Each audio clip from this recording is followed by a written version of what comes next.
Mengejutkan, Mahfud MD ngaku pernah ditodong ACT habis sholat Jumat, minta bantuan kegiatan kemanusiaan. ACT, sebuah lembaga sosial penggalang dana ini. Masyarakat itu yang menyumbangkan melalui ACT itu ikhlas. Dia percaya 100% bahwa apa yang dia berikan melalui ACT itu akan disalurkan kepada yang membutuhkan. Ikhlas. Tapi para petingginya ini culas tuh. 17 saya pernah memberi endorsement pada kegiatan ACT karena alasan pengabdian bagi kemanusiaan di Palestina, korban ISIS di Syria, dan bencana alam di Papua. Mengumpulkan dana publik yang besar pasti harus bertanggung jawab juga kepada publik. Dan publik itu ada yang melindungi sekarang ini, apa? Hukum yang memberikan perlindungan kepada publik, karena negara kita negara hukum. Anda harus bertanggung jawab. Yang Anda pegang itu adalah uang masyarakat yang menyumbangkan melalui Anda dengan tujuan tertentu, bukan untuk kekayaan Anda. Anda hanya pengelola saja. Menilai uang sumbangan umat yang selama ini diberikan kepada ACT yang ternyata dimanfaatkan dan dipergunakan untuk kepentingan pribadi para petinggi-petinggi ACT itu sendiri. Oke, niat pembentukannya itu bagus. Niat pembentukannya, tujuan pembentukannya itu baik dalam rangka untuk memberikan bantuan kepada masyarakat yang membutuhkan. Karena narasi-narasi yang digunakannya itu seringkali membawa narasi-narasi agama. Sekali lagi, masyarakat kita memang gampang untuk diakali, dikibuli dengan segala cara yang dibungkus dengan agama. Jualan atas nama agama di Indonesia memang sangat laku. Sayangnya masyarakat kita memang belum sadar-sadar.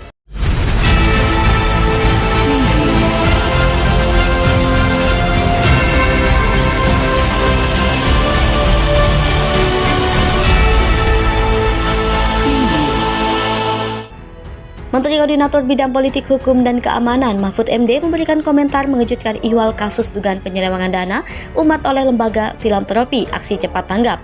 Ia mengaku pernah ditodong oleh relawan ACT untuk memberikan bantuan. Peristiwa ini terjadi ketika Mahfud baru selesai melaksanakan sholat Jumat di Masjid Raya Sumatera. Selain itu, Mahfud juga mengaku pernah memberikan bantuan kepada ACT untuk sejumlah kegiatan kemanusiaan. Pada 2016 atau 2017, saya pernah memberikan endorsement pada kegiatan ACT karena alasan pengabdian kemanusiaan di Palestina, korban ISIS di Suriah, dan bencana alam di Papua, katanya. Namun ketika mengetahui dana yang dihimpun itu digunakan diselewengkan, Mahfud menegaskan bahwa ACT harus diproses secara hukum. Ia bahkan sudah meminta PPATK untuk membantu Polri mengusut kasus ini. Jika ternyata dana-dana yang dihimpun itu diselewengkan, maka ACT bukan hanya untuk harus dikutuk, tapi juga harus diproses secara hukum pidana. Saya sudah minta PPATK untuk membantu Polri dalam mengusut ini, ungkapnya. ACT, SBY, dan PKS. Dengan cepat, Lembaga Kemanusiaan Aksi Cepat Tanggap menjadi bulan-bulanan publik lantaran uang donasi umat diduga diselewengkan untuk kepentingan pribadi para petinggi lembaga tersebut. Salah satu pengguna media sosial Twitter bernama @Platiwes mengungkap sejumlah fakta mengenai sejarah ACT. Ia mengatakan jika ACT berdiri di era pemerintahan Presiden Susilo Bambang Yudhoyono dan PKS, meski sudah berdiri lama, lembaga itu justru dinilai paling tidak akuntabel soal laporan keuangannya. Ia juga menyebut jika langkah ACT yang menilap dana umat lewat kedok kemanusiaan telah menular ke sejumlah kalangan. Selain itu, ia juga menyoroti aksi ACT yang membawa nama negara Palestina untuk berdonasi. Adapun perihal kabar dugaan penyelewengan dana ACT untuk kepentingan pribadi, petinggi lembaga kemanusiaan itu dibongkar oleh laporan koran Tempo dan majalah Tempo. Gawat, bos ACT akui kirim donasi ke Suriah tanpa mengetahui identitas penerima bantuan. Ibnu Kajar, kami tak tahu mereka Syiah atau ISIS. Presiden Aksi Cepat Tanggap, Ibnu Kajar, mengakui telah mengirim bantuan ke Suriah. Ia mengatakan ACT memang rutin memberikan donasi ke negara yang tengah berseteru itu. Namun ACT tidak mengetahui secara jelas siapa saja yang menerima donasi tersebut sebab pihaknya memang tidak mau menanyakan latar belakang masyarakat penerima bantuan tersebut. Ibnu mengatakan ACT hanya menjalankan misi kemanusiaan yang selalu menggandeng pemerintah dan institusi negara seperti TNI dan Polri. Ia juga menyebutkan bahwa semua program yang dijalankan oleh ACT terpublikasi di website resmi. Selain itu, ia juga sudah berpendapat predikat wajar tanpa pengecualian dari auditor dari audit-audit yang dilakukan secara berkala. Program-program kami terpampang di website. Kami juga tidak ada masalah soal keuangan, karena memang kami mendapat opini WTP di setiap audit. Ini sejak 2005 kami berdiri, artinya kalau ada yang mempertanyakan soal keuangan, WTP ini sudah jadi jawaban, pungkasnya. Terkuak rekaman suara eksklusif dari petinggi ACT soal penyelewengan dana donasi. Ferry Koto sejelas ini pengakuannya tanpa rasa bersalah. Aktivis gerakan koperasi Zulferi, Yusal Koto atau dikenal Ferry Koto, menyoroti pengakuan salah satu pendiri dan mantan petinggi atau presiden lembaga kemanusiaan Aksi Cepat Tanggap, Ahyudin, dalam sebuah rekaman yang tersebar luas di media sosial Twitter. Hal tersebut ditanggapi Ferry Koto melalui akun Twitter pribadi miliknya.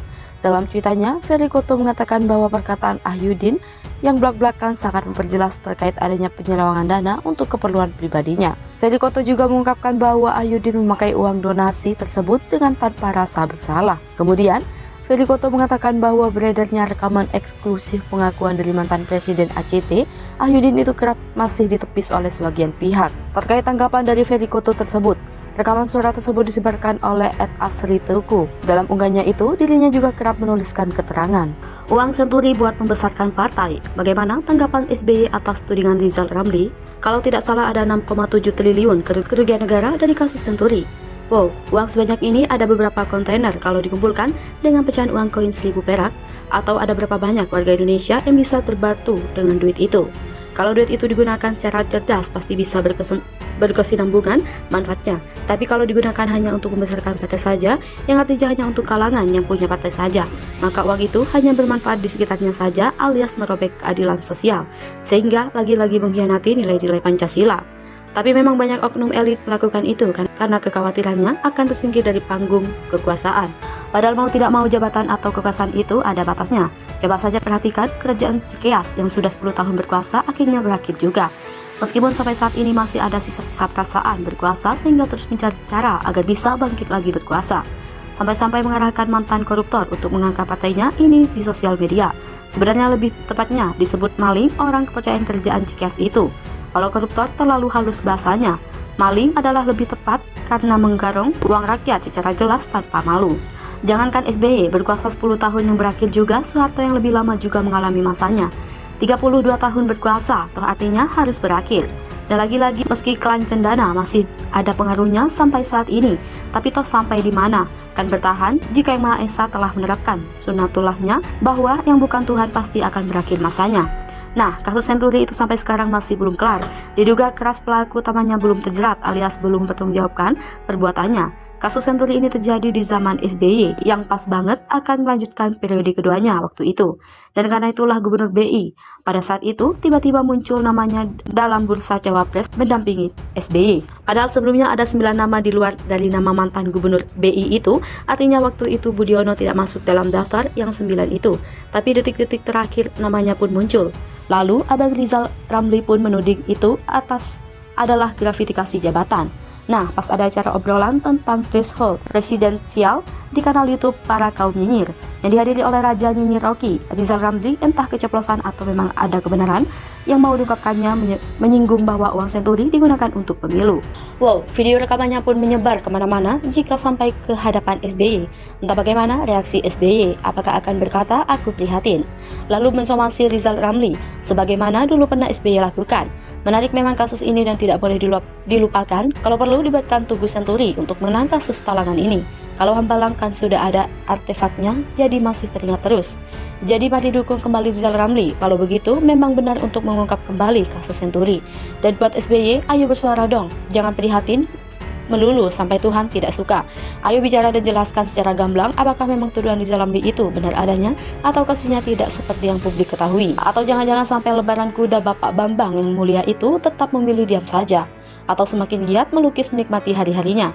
Tapi berbahaya juga sih kalau Pak Bambang diam saja, karena dengan begitu malah akan menggerus nama baik partainya dan akhirnya pada tahun 2024 benar-benar gurem atau tenggelam. Atau jangan-jangan Pak Bambang lagi bingung mau diapain si Abang Rizal Ramli ini. Atau masa bodoh saja mau dituding partai penampung maling atau bukan. Tetapi memetik gitar sambil bernyanyi dengan judul lagu 30 menit aku di sini. Atau sekarang Pak Bambang sudah berubah aliran musiknya. Mungkin sekarang beliau senang dengan lagu penguasa-penguasa, berilah hambamu uang, beri hamba uang. Sebagaimana Iwan Fals pernah menyanyikan, jadi katakan tidak ada korupsi, padahal korupsi, atau katakan tidak para maling dan tenggelamkan partainya.